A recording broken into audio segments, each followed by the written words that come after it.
Yeah. So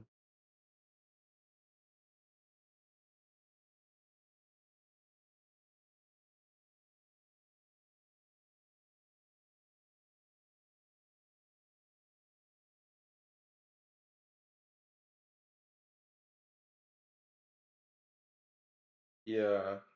So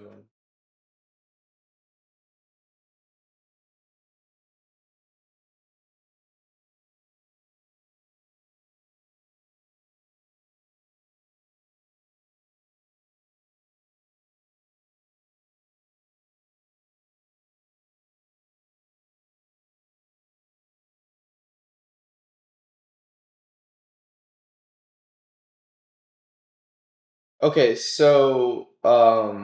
so M.2 and M SATA ports are types of storage connections, right?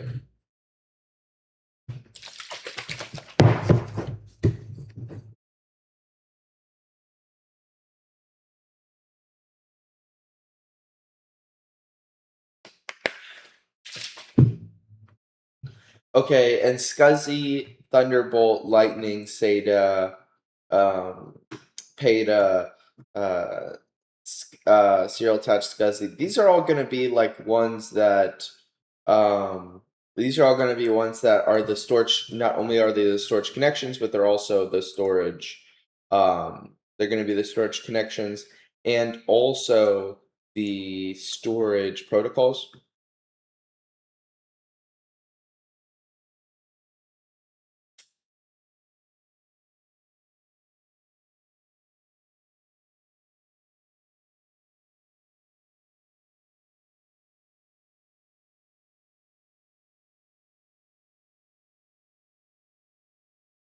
And SCSI is the same protocol that runs over wide and narrow, and SATA is the same protocol that runs over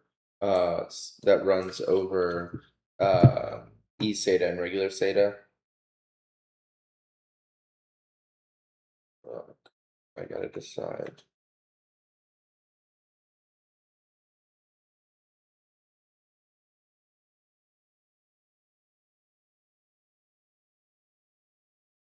So are NVMe and SATA considered different storage connections? Like when people talk about storage connections, are they talking more so about the form factor or the protocol?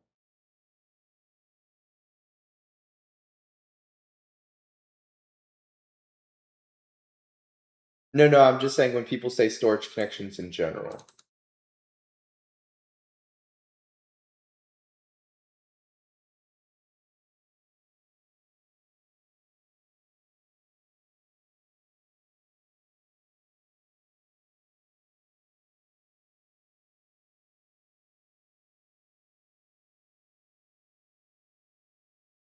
Okay.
And for an M.2 SSD,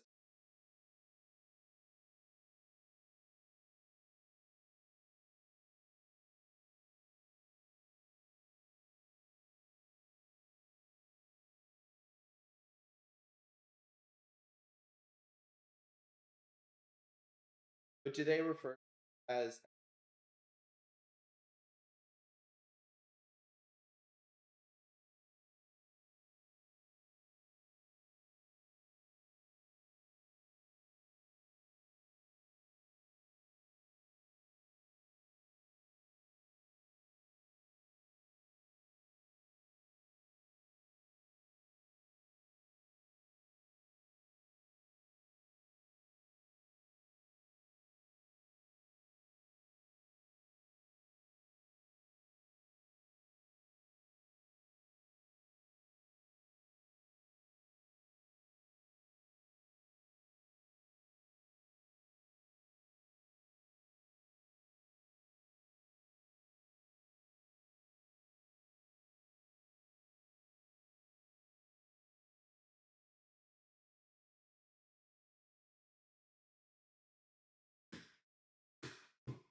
So when we talk about SSD, what size?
So what type of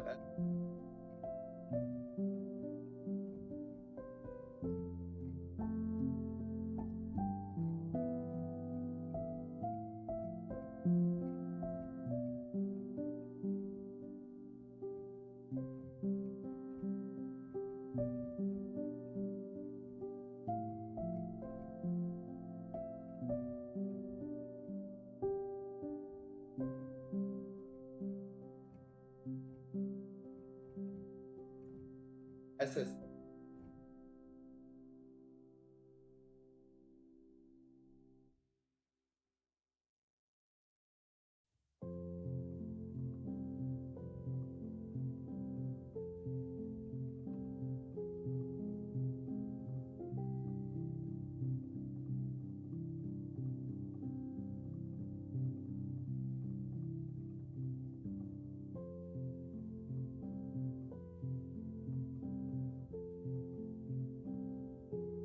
Okay.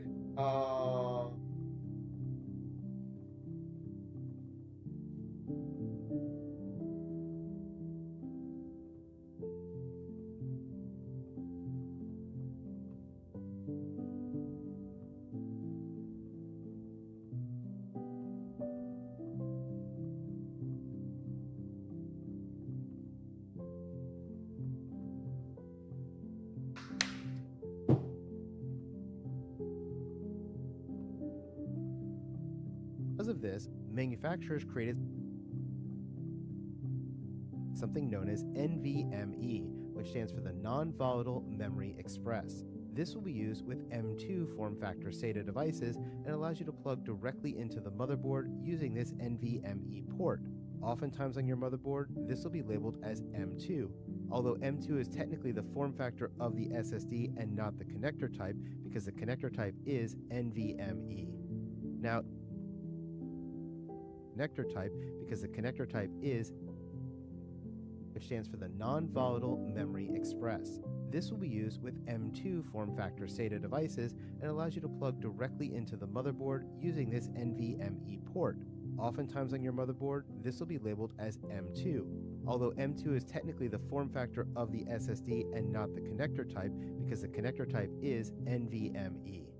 Now, in addition to SATA, mSATA, and NVMe, there's another one called PCIe, which stands for PCI Express or Peripheral Component Interconnect Express. That's right, those same PCI Express slots on your motherboard, whether they're X1 or X16, can also hold an SSD if you buy an SSD that is form factored for those slots and can use those. The reason you'd want to do this is that those slots are faster than SATA, but they do tend to be slower than NVMe, and so most SSDs these days are going to be installed as an M2 form factor using an NVMe connection to the motherboard. Remember, when it comes to SSDs, you're going to get great performance but limited storage capability based on the same price tag as a traditional hard drive. For this reason, a lot of people will use a mixture of two devices, both an SSD to host their main operating system and applications, which require higher speeds, and then a larger mechanical hard drive to be able to store all of your large data files because it is a lot cheaper to do that on a traditional hard drive. Now, because of this performance versus cost issue, there was something developed known as a hybrid drive. Now, a hybrid drive was actually a transitional technology when SSDs were first coming into the marketplace, and I haven't really seen them much these days, but I wanted to bring it to your attention in case you run into it. Now, a hybrid drive looks just like a traditional hard drive, and it fits into the normal 2.5-inch or 3.5-inch form factor. But in addition to the traditional components of a hard drive with the platter, the actuator, and the read-write heads, it also has an SSD embedded inside of that device. So the way this works is that the drive learns over time what files are commonly used, such as your application files or your operating system files, and it tries to store those on the SSD portion of this internal drive. And then, for any of the larger data files that you're not using as routinely, it offloads those onto the mechanical hard drive. Overall, this does have better performance than a traditional hard drive, but it does have worse performance than a dedicated SSD. And for that reason, they're not that popular in the marketplace anymore because they're not really going to save you that much money, and instead, most people will just buy two drives, one SSD and one traditional hard drive, and then separate out the files themselves based on their use case and their needs.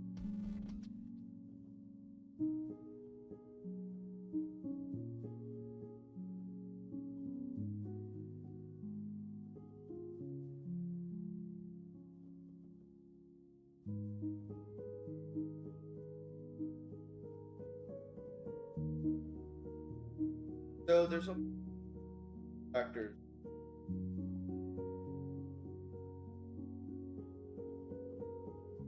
I'm saying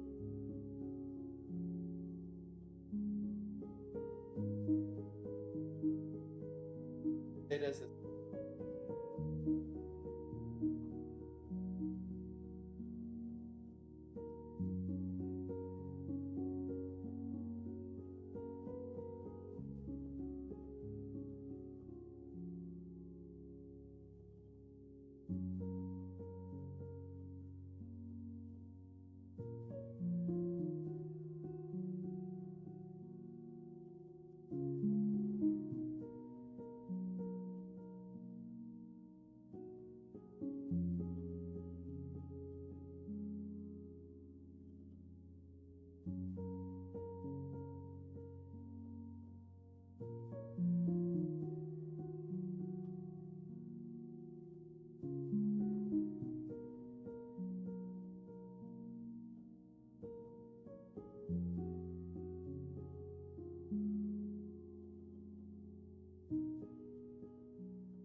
and only got two factors.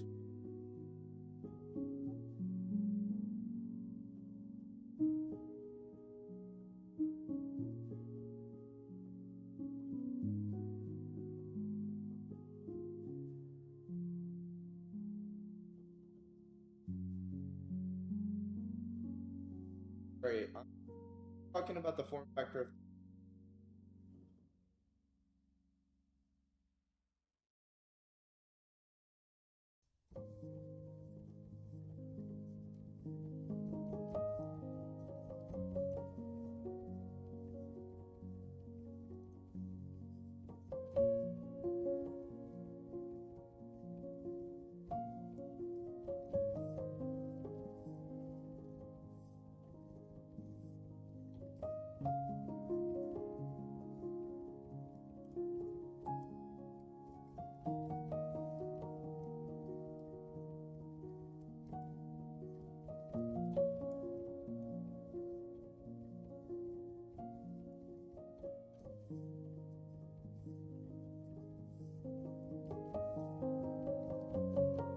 okay, the factors are 1.0. Okay, and then the hard drives that you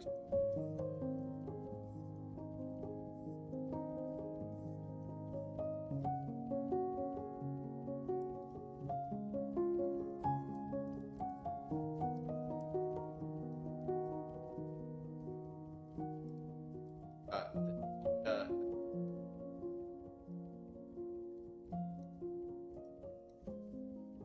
M.2 M.2 either as and it's going to factor port either going to I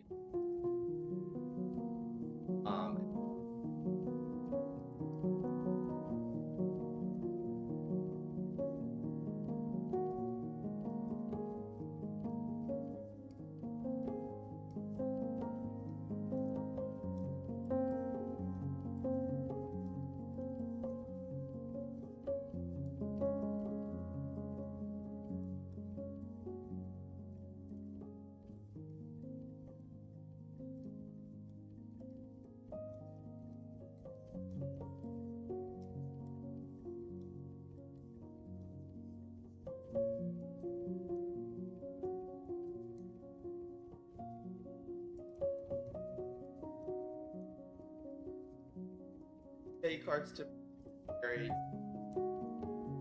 as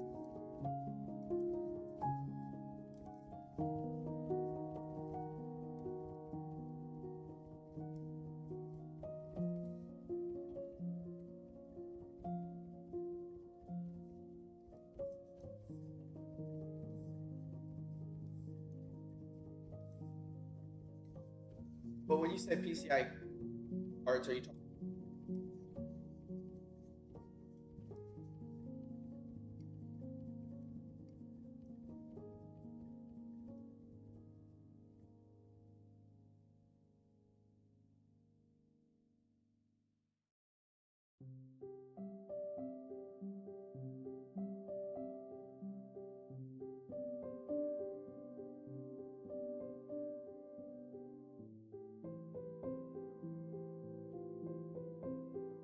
So PCI is that two factor.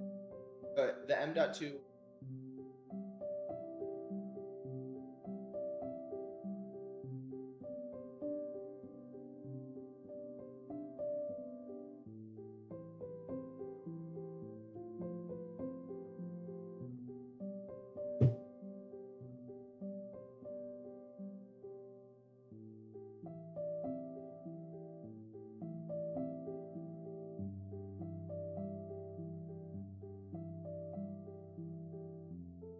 PCIe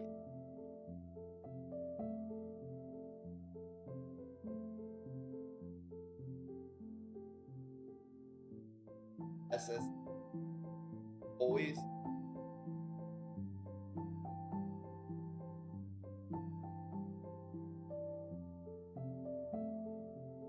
they use the M.2 NVMe M.2 NVMe SSD always M.2 uh are always going to use M.2 the form factor uh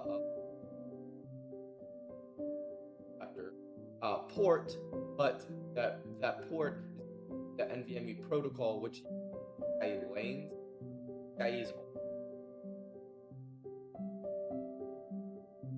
I protocol.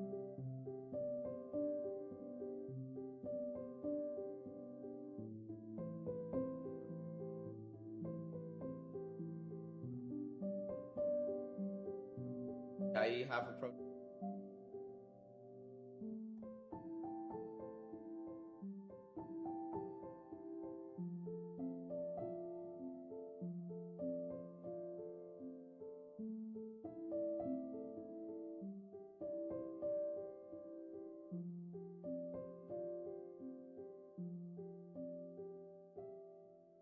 Okay, so I need a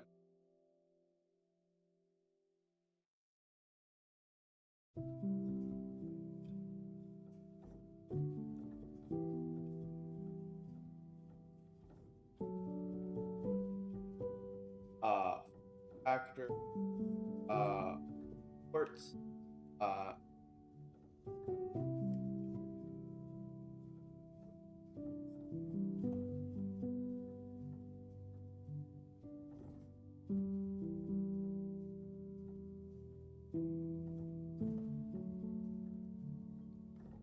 uh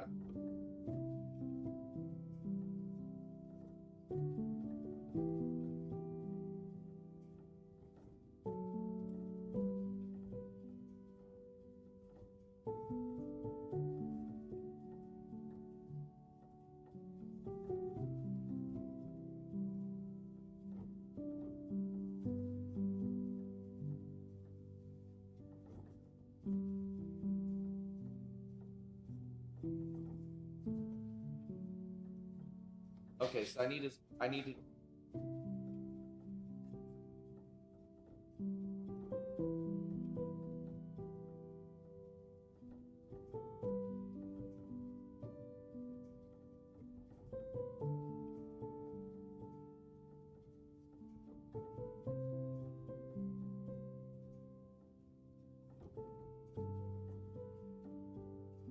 data is gonna be protocol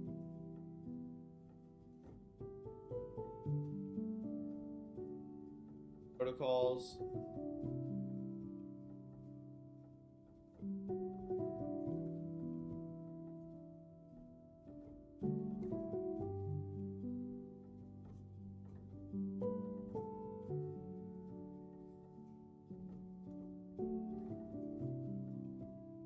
how do I distinguish? Oh, one.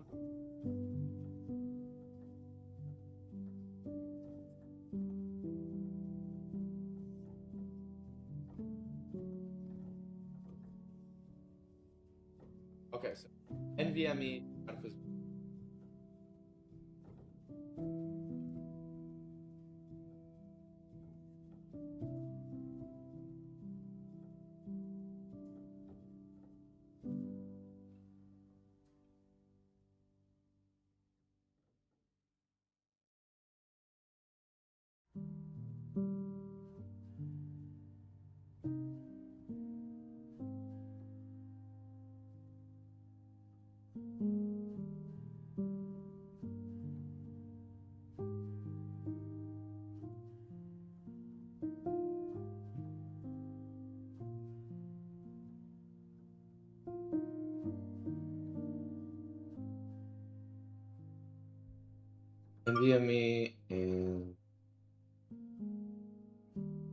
NVMe and SATA are going to be protocols. This M.2 is going to be the form factor for the is going to be the physical port or physical connector. PCIe is a physical connector, and does it have a protocol too or no?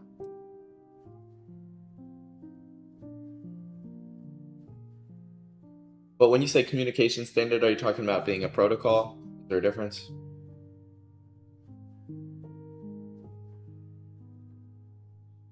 Okay, so but PCIe, but when you say that NVMe uses PCIe lanes, are you saying that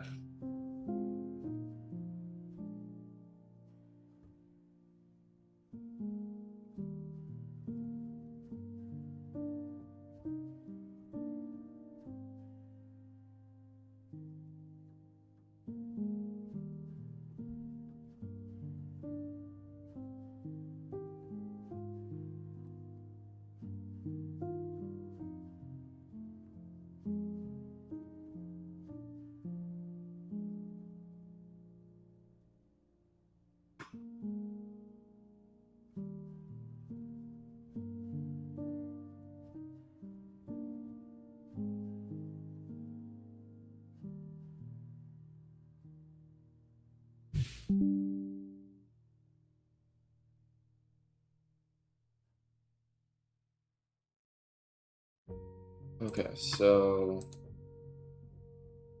like this. So when you say NVMe uses the PCIe lanes, are you saying that it uses the protocol as well, or?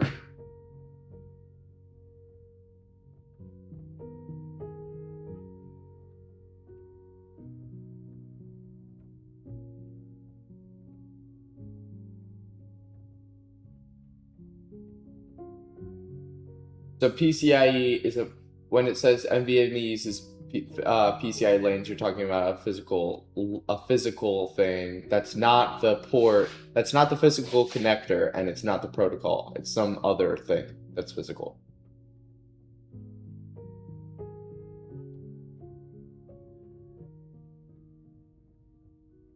Okay.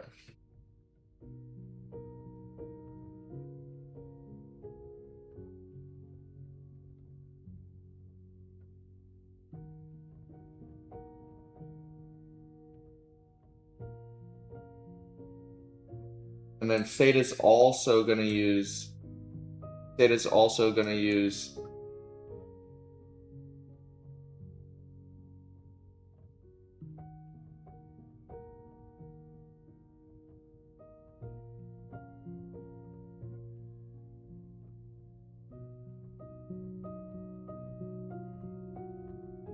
The SATA protocol is going to use the M-SATA port, and it's also going to use the M.2 port.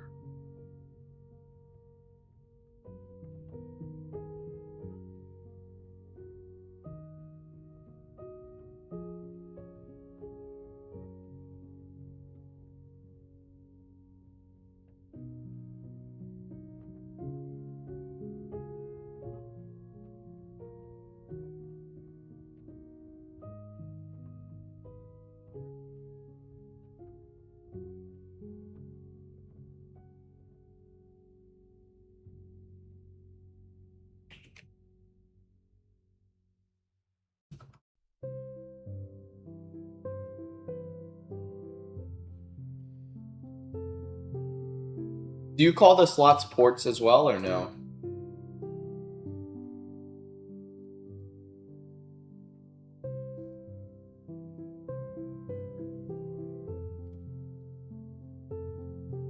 Okay. And then Scuzzy is gonna be Scuzzy is gonna be SCSI is gonna be a protocol, and it can use either the 50 pin or 68 pin connector.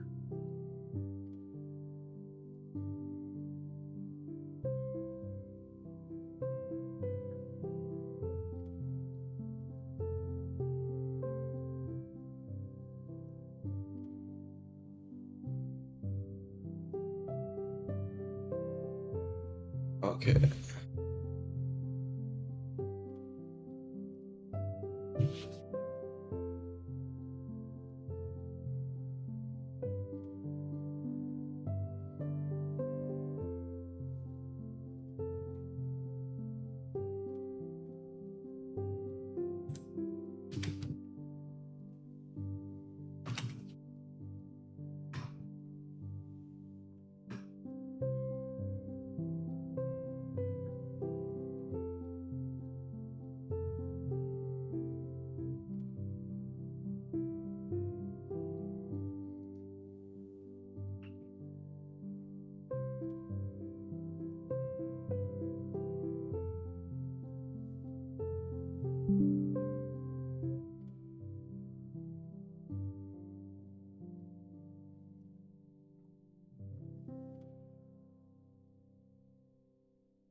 Okay, Thunderbolt is a protocol, and it just has one type of connection.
Okay, and then oops. And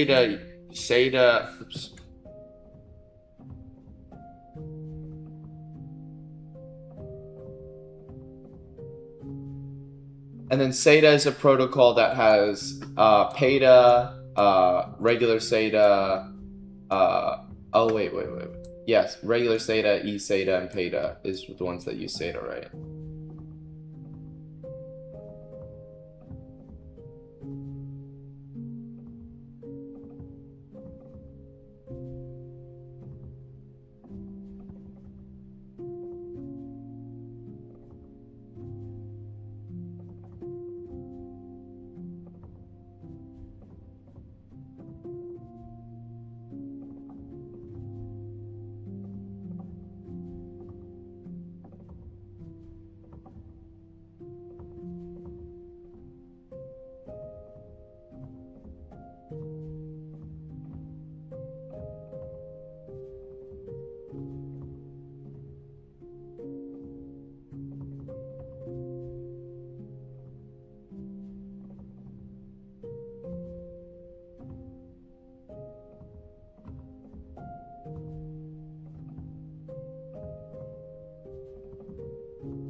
And then SCSI uses.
But for the exam, you're going to see just a couple of them mentioned. You're going to see things like RAID 0, RAID 1, RAID 5, sometimes RAID 6, and RAID 10.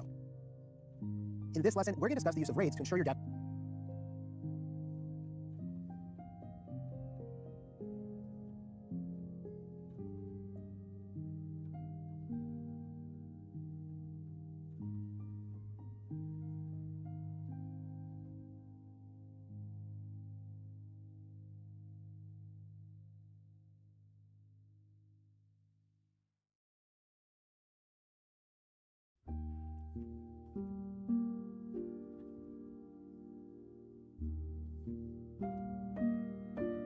Data redundancy. A RAID is a redundant array of independent disks, which is essentially going to allow you to combine multiple physical hard disks into a single logical hard disk drive inside of the operating system. There are many different types of RAIDs out there, but for the exam, you're going to see just a couple of them mentioned. You're going to see things like RAID 0, RAID 1, RAID 5, sometimes RAID 6, and RAID 10. Any of the other RAIDs out there, and there are a lot, you can ignore, but these are the ones that are covered specifically by the exam objectives, and you're going to see them come up in your multiple choice as well as in your simulations. First, we have a RAID 0. Now, a RAID 0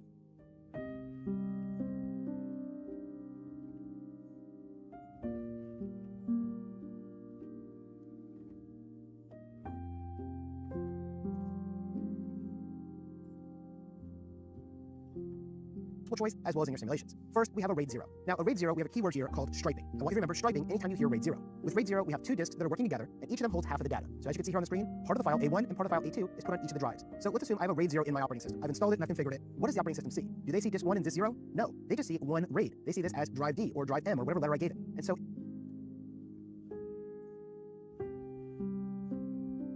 if my Windows machine sees this as drive D, for instance, that might be where I store all my video editing files. Now, as I'm doing this and I copy this video over to this drive D, what is really happening? It puts the first piece on disk 0, and the second piece on disk 1, and the third piece on disk 0, and then the fourth piece on disk 1, and it keeps doing this, where the even parts and the odd parts are split up across two different disks. This is what's known as striping, because I'm putting a piece on each of those, and if you look at it, it kind of looks like a candy stripe, like a peppermint stick, as it's swirling around those two RAIDs, with the evens on one side and the odds on the other. Now, when you're dealing with RAID 0, this is great for speed. It's really fast, but it gives you zero redundancy. If one of these two disks fail, I lose half of the file. And if I lose half the file, well, guess what? The computer can't read the file at all, and so really, it's like I lost the whole file. Now, the good thing about using a stripe disk or a RAID 0 array is the fact that I get a speed boost, right? And so if I'm doing things like high-speed gaming or high-speed video editing, this is a good setup, because I can actually access two disks a lot faster than I can one disk, because each of them can give me half of the information at the same time. Now, the other good thing about using a RAID 0 is the fact that there's no loss of space on the disks. Now, what do I mean by that? Well, as you're going to see in the demo, I'm going to use 800 megabyte hard disks, and each of these 800 megabyte hard disks is going to be installed into this computer, and we're going to use them as part of our RAIDs. If I take two 800 megabyte hard disks and connect them together as a RAID 0, I'm actually going to get 1.5 gigabytes, or about 1600 megabytes of space as a singular drive for the operating system to use. So I can take two smaller drives, put them together, and they'll look like one big drive if I use a RAID 0.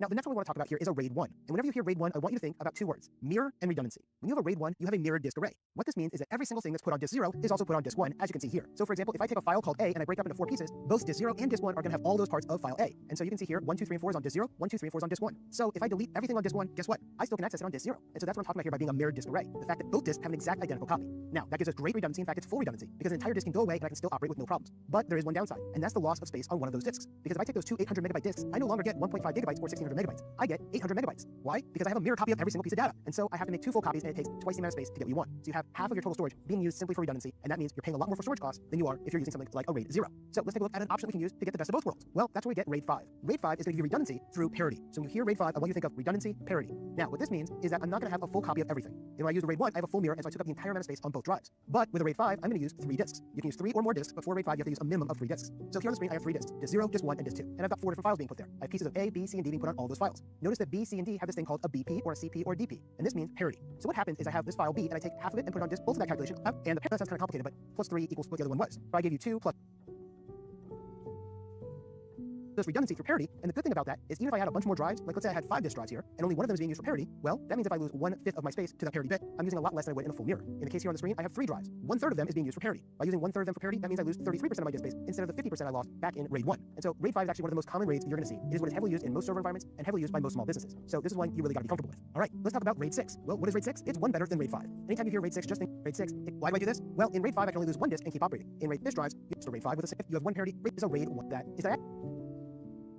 I'm going to stripe it half to the left side and half to the right side. But because each of that left and right side is actually a RAID array itself with a mirror, I have all of the odd stuff on the left side and all of the even stuff on the right side, and I have 2 full copies. So this is going to take up 4 disks, but I still am using that RAID 1 configuration inside of it, right? And so I'm going to lose half my disk space because I have 2 fully redundant mirrors of the RAID 0. And so this is really good from a redundancy standpoint, and it gives you good speed because you're using that striping. So you're getting the benefits of RAID 1 and the benefits of RAID 0, but you are having to use 4 disks to do this. And so that's one of the things you have to think about is, would I rather do this with a RAID 6 or a RAID 1.0? And you make those choices based on the situation. For the exam, they're not going to ask you to make choices of which one is the best RAID based on really in-depth circumstances. Generally, they're going to say, I'm looking for speed, which RAID is best? The answer, RAID 0. I'm looking for redundancy, which one is best? Well, technically for redundancy, RAID 1 would be the best, right? Or RAID 1.0 if they have that as an option. If they ask for something like, I'm looking for redundancy by using parity instead of 3. Why do I do this? Well, in RAID 5, I can only lose 1 disk and keep operating. In RAID 6, I was using 2 5 with a single redundant 1 parity. RAID 6, you do 1.0. Now, RAID 1.0 is really a RAID of RAIDs. And what I mean by that is that I actually have 2 RAID 1s, and they're placed inside a RAID 0 configuration. If we go back to RAID 0, we remember that was all about speed and striping. And so as the file comes in, I'm going to stripe it half to the left side and half to the right side. But because each of that left and right side is actually a RAID array itself with a mirror, I have all of the odd stuff on the left side and all of the even stuff on the right side, and I have 2 full copies. So this is going to take up 4 disks, but I still am using that RAID 1 configuration inside of it, right? And so I'm going to lose half my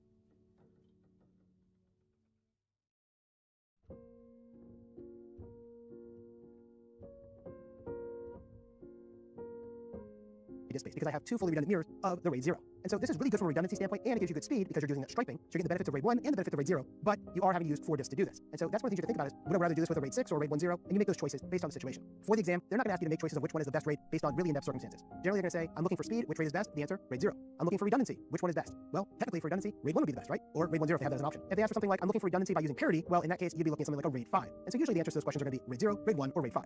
So when we think of RAIDs, they can be categorized as failure resistant, fault tolerant, and disaster tolerant. These are our 3 categories for RAIDs. Now,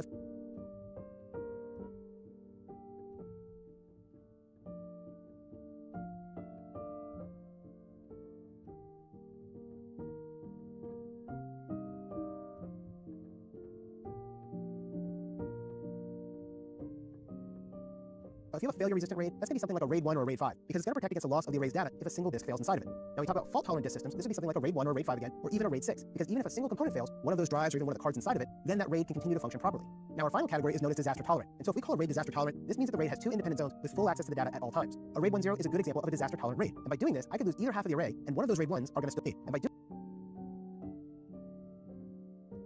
one of those drives or even one of Now we talk about fault-tolerant disk systems. This would be something like a RAID 1 or a RAID 5 again, or even a RAID 6, because even disk systems raise data if a single disk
disk fails inside of it. Now, we talk about fault-tolerant disk systems. This would be something like a RAID 1 or a RAID 5 again, or even a RAID 6, because even if a single component fails, one of those drives or even one of the cards inside of it, then that RAID can continue to function properly. Now, our final category is known as disaster-tolerant. And so if we call a RAID disaster-tolerant, this means that the RAID has two independent zones with full access to the data at all times. A RAID 10 is a good example of a disaster-tolerant RAID. And by doing this, I could lose either half of the array, and one of those RAID 1s are going to still function. And that means the system is still going to keep functioning, and it's going to make it disaster-tolerant because I have a full copy of that data ready to go at all times. Now, RAIDs are a great thing to use when you're trying to ensure you have good redundancy of your data online and available at all times. And it helps us when we're designing a high-availability system.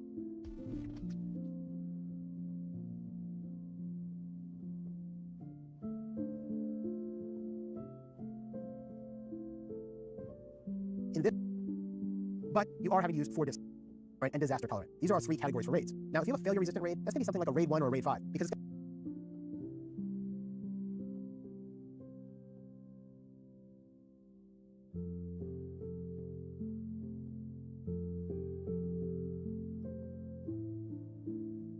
going to protect against the loss of the array's data.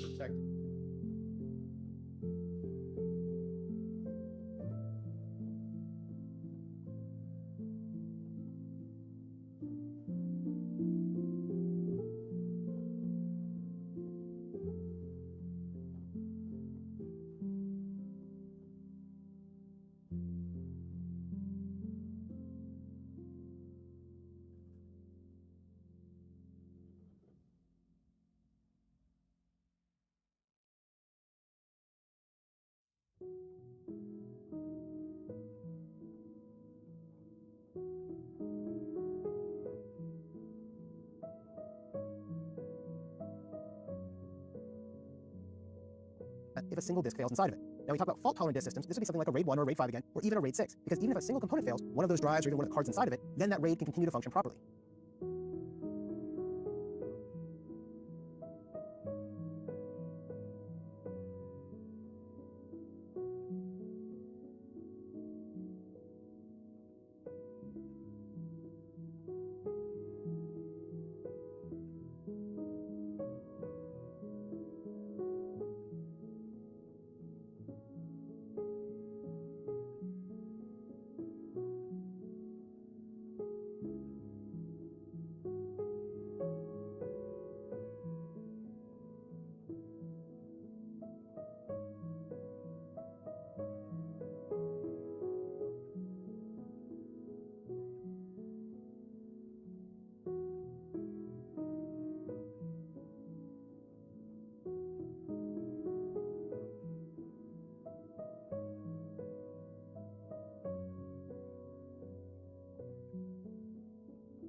Now, our final category is known as disaster tolerant. And so if we call a RAID disaster tolerant, this means that the answers to those questions are going to be RAID 0, RAID 1, or RAID 5. So when we think of RAIDs, they can be categorized as failure resistant, fault tolerant, and disaster tolerant. These are our three categories for RAIDs. Now, if you have a failure resistant RAID, that's going to be something like a RAID 1 or a RAID 5, because it's going to protect against the loss of the array's data if a single disk fails inside of it. Now, we talk about fault tolerant disk systems. This would be something like a RAID 1 or a RAID 5 again, or even a RAID 6, because even if a single component fails, one of those drives or even one of the cards inside of it, then that RAID can continue to function properly.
properly. Now, our final category, we're going to talk about removable storage. Now, removable storage really refers to any kind of storage.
Storage device that can be moved from computer to computer without you having to open up the case and remove it from the inside.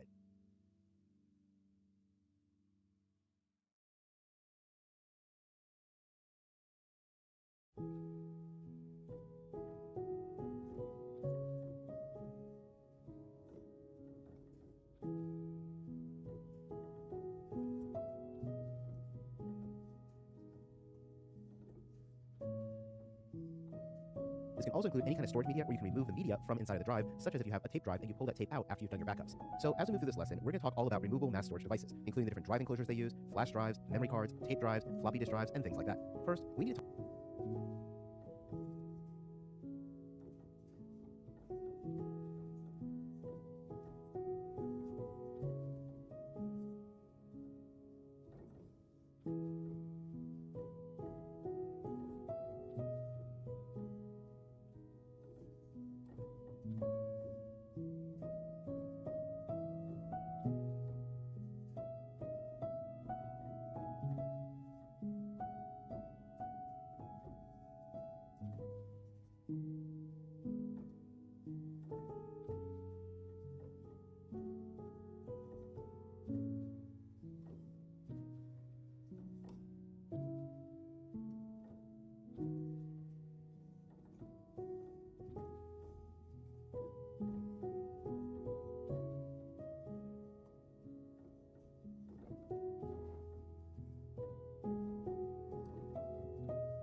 Talk about hot swappable. Now, hot swappable is a term that's really important to understand,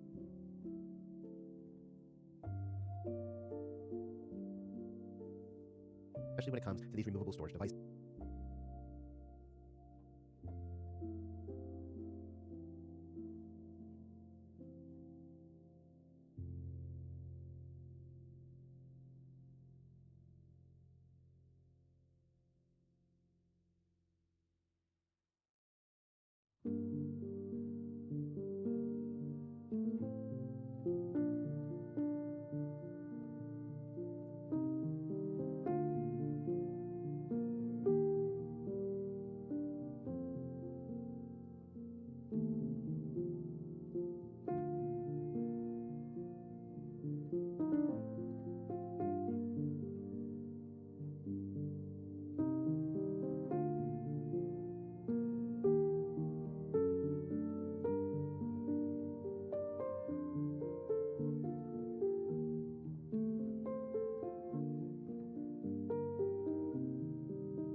For example, if you've ever used